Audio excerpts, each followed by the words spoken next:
Supreme court में बुधवार को वक्फ कानून पर सुनवाई हुई। सुप्रीम कोर्ट ने वक्फ बोर्ड में गैर मुस्लिमों को शामिल करने के फैसले के पक्ष में सरकार की दलील से नाराजगी जताई। सरकार ने दलील दी थी कि इसी तर्क के हिसाब से वक्फ से जुड़े मामलों की सुनवाई हिंदू जजों की बेंच को नहीं करनी चाहिए। सुप्रीम कोर्ट में जब सॉलिसिटर जनरल की दलील सामने आई तो सीजेआई भड़क उठे। सीजेआई संजीव खन्ना ने साफ साफ कहा कि सॉरी मिस्टर मेहता, हम जब बेंच पर बैठते हैं तो किसी भी धर्म के नहीं होते हैं। सुप्रीम कोर्ट में आज भी वक्फ कानून पर सुनवाई है। दरअसल सीजेआई संजीव खन्ना, जस्टिस संजय कुमार और जस्टिस केवी विश्वनाथन की बेंच वक्फ अधिनियम 2025 के उन प्रावधानों पर सवाल उठा रही थी जो केंद्रीय वक्फ परिषद और राज्य वक्फ बोर्ड में गैर मुस्लिम सदस्यों को मनोनीत करने की अनुमति देते हैं। मामले की सुनवाई के दौरान सीजेआई ने कहा कि आप ये कहना चाह रहे हैं कि मुसलमानों सहित अल्पसंख्यकों को भी हिंदू धार्मिक संस्थानों का प्रबंधन करने वाले बोर्ड में शामिल किया जाना चाहिए। कृपया इसे खुलकर कहें। उन्होंने बेंच से कहा, अगर वैधानिक बोर्ड में गैर मुस्लिमों की उपस्थिति पर आपत्ति स्वीकार की जाती है तो मौजूदा बेंच भी मामले की सुनवाई नहीं कर पाएगी। अगर हम उस तर्क से चलें तो आपकी लॉर्डशिप इस मामले की सुनवाई नहीं कर सकती है।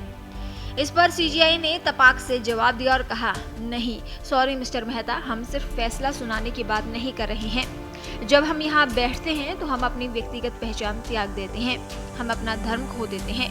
हम पूरी तरह से धर्मनिरपेक्ष हैं। हमारे लिए एक तरफ या दूसरी तरफ एक ही है। सुप्रीम कोर्ट ने बुधवार को वक्फ संशोधन अधिनियम 2025 के कुछ प्रमुख प्रावधानों पर रोक लगाने का प्रस्ताव दिया, जिसमें अदालतों द्वारा वक्फ घोषित संपत्तियों को गैर अधिसूचित करने और केंद्रीय वक्फ परिषदों और बोर्ड में गैर मुस्लिमों को शामिल करने की शक्ति शामिल है। सुप्रीम कोर्ट ने आदेश पारित करने का प्रस्ताव रखा, जिसका केंद्र ने विरोध किया और उसने ऐसी किसी भी अंतरिम आदेश से पहले विस्तृत सुनवाई की अपील की। वहीं दूसरी ओर पीठ ने 3 सवाल भी उठाए। पीठ ने नए कानून में वक्फ बाय यूजर प्रावधान को हटाने पर केंद्र से स्पष्टीकरण मांगा है।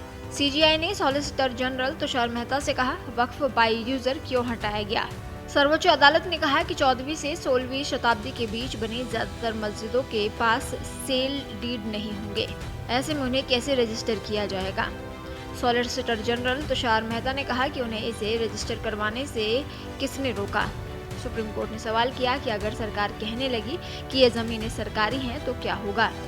कोर्ट ने वक्फ बोर्डों और सेंट्रल वक्फ काउंसिल में गैर मुस्लिमों को शामिल करने के प्रावधान पर भी सवाल उठाया। उच्चतम न्यायालय ने केंद्र से पूछा कि क्या वो मुसलमानों को हिंदू धार्मिक न्यासों का हिस्सा बनने की अनुमति देने को तैयार है।